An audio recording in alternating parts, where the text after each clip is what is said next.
see in action, because it has the uniqueness still to have an access to Fiendsmith with a link 1, which is very, very important after the latest forbidden release. But if it is... Oh, but we do have Ashe now, another Fuvalos. Oh, wow. We said Fuvalos is the enemy #1 for this strategy, but wow. Do you like activating Fuvalos in the draw phase? Not so much, but maybe they are aware of each other's deck. That's the one thing I'm wondering about. Because it passed. it's just a even pass. if you know. It's a pass. Yeah, I mean, as we've mentioned, Solfachord has a problem with Drone and Lockbird, but Evil Twin also has a problem with Fuvalos.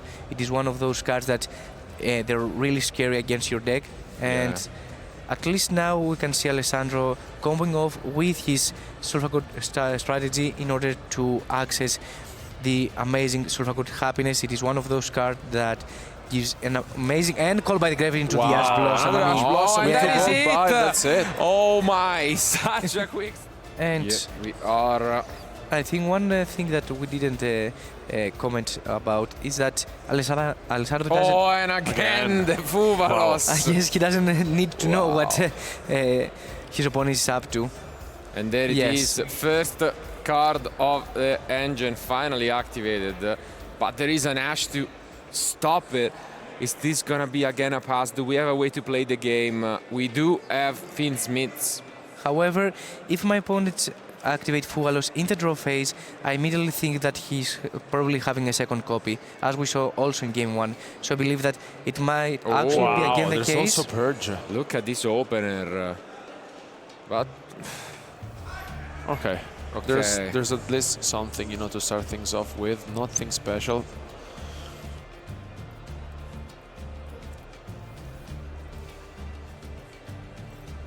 my. Has to feel absolutely... Oh, and draw and Lockbird. Oh, okay. that's big. Yes, because Evil Twin doesn't been so much up to do adding cards from the deck, so they can still play under draw very, very well. Action also Fiendsmith, as we are going to see with their Evil Twin physical deals, is a light Fiend that can be transformed into Fiendsmith Requiem, and right now we are protected from Fuvalos.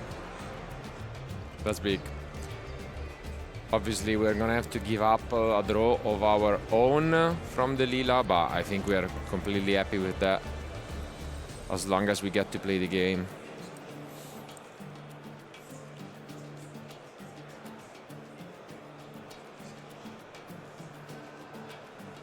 And yeah, as you've mentioned, this is the power of this deck being light fiends. This is the great synergy.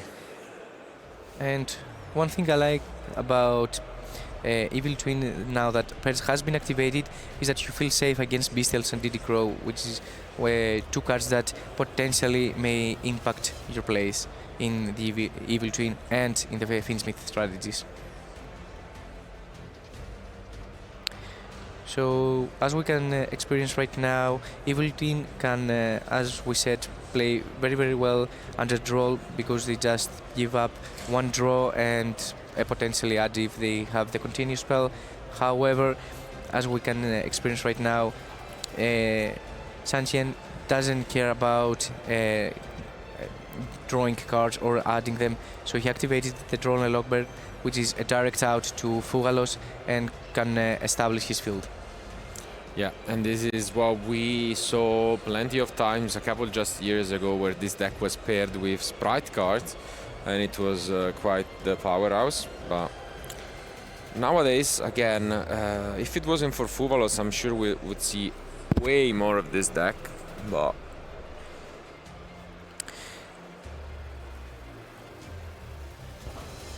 I mean, the fact that you can have access to the engine, to the Fiendsmith engine so easily, gives such a ceiling to the deck.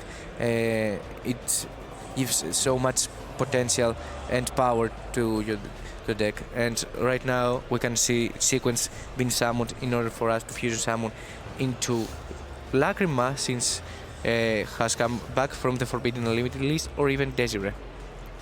I mean, I think it's a very solid start from Sanchi, and especially because Alessandro really started things off very well. Very solid hand with full of interruptions. But here, yeah, I mean, as mentioned, here comes the Lacrima, which we haven't seen in a while. And, you know, this is quite impressive, honestly. Quite impressive field, because he also now brings back the Trouble Sunny onto the field.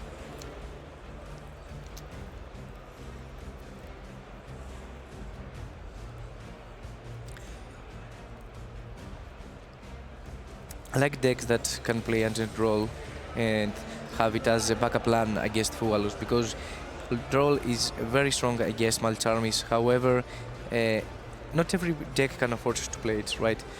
And as we can showcase right now, Evil Twin Fiendsmith, it is one of those decks that they really, really can play anti-draw. Yeah, it doesn't really suffer from it, especially because, I mean, as we're witnessing, essentially it did the full combo, and this is, you know. I mean, Caesar is quite an option against Yami. I mean, it can be quite an option against Solfachord engine, but against Yami, if Alessandro has drawn to his Yamis, I think that... Oh! Or even Luna no more is an out. Wow. I mean, you already have 3 Entraps plus the Dark Ruler and the Marshmallow. Oh, what? Hands, honestly, Alessandro is drawing. Okay, at least he's human. He's human. He draws the cards you don't really want to get. We didn't access Requiem, right? No. No. So we don't have Lacrima in graveyard. No. And we also shuffled back the Requiem. So, yeah. No Fiendsmith in Paradise today. Yeah, because it will be a good option to play around. Of course. No more. The thing is that it doesn't even have the Fiendsmith in Paradise in the deck. Ah, so. he doesn't play it. Yes, sometimes when you play 15 round of Swiss to 16, it is one of those cards that you can afford not to play it because you don't want to have bad cards in your deck and hand in order for you to be more consistent. See.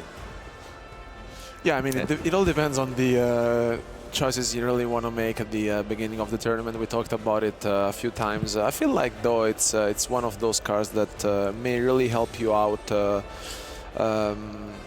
on the long run, especially like thinking about, for example, Punishment. You know, it's one of those cards we talked a lot about this weekend, and used to be sided in. Now it's pretty much in every duelist's main deck, and I think it makes a lot of sense. But yeah.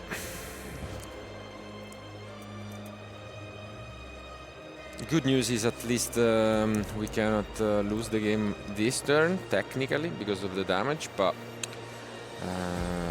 this is the spots where the minion boosting just feels so good, you know, turning these small monsters into beasts. Yeah, but in the other hand, we cannot win in this turn since we have activated no more, so we need to establish a strong field, and since right now we cannot deal any damage to our opponent.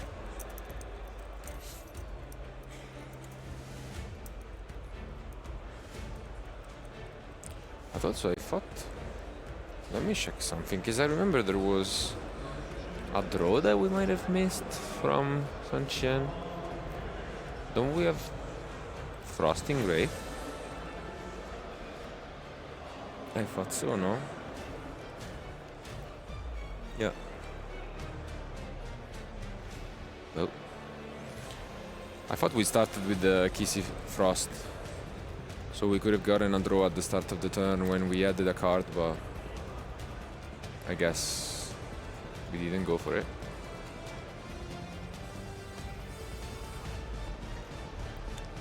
Anyways, we didn't use yet the effect of Snatchy because we are drawn the minion. As always. Yeah, of course. Yeah, we have drawn a lot of minion this weekend on stream. It's actually cursed, yeah. And now we can access this Akruki, which was in the deck even though we're going second, and that's an interesting take, considering we didn't even know what we were up against. Yeah, you don't like Akruki in second? It depends on the matchup. The only thing, I mean, I guess On a blind matchup, it's good. On a blind matchup, might as well.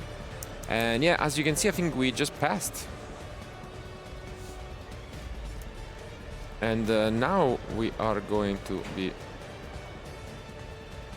using Lacrima, but that, yeah, might actually be an issue because we haven't used the cookie yet, and that's gonna get rid of our Link 4.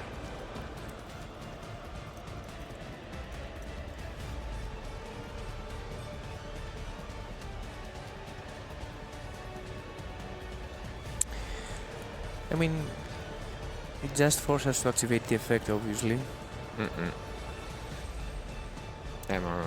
Dark Ruler is still active, no?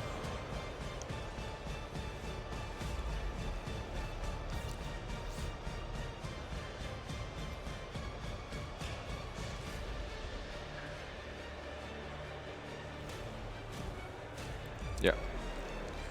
So the Link 4 is going to be destroyed by Cookie. Then, as we can see here, we have the Agnum Day, and now finally it's back to Sunshine, but he's staring a full Yami field with the Akruki and Surprise. It's not going to be easy, considering I think we are only on the top deck we just drew. No more cards.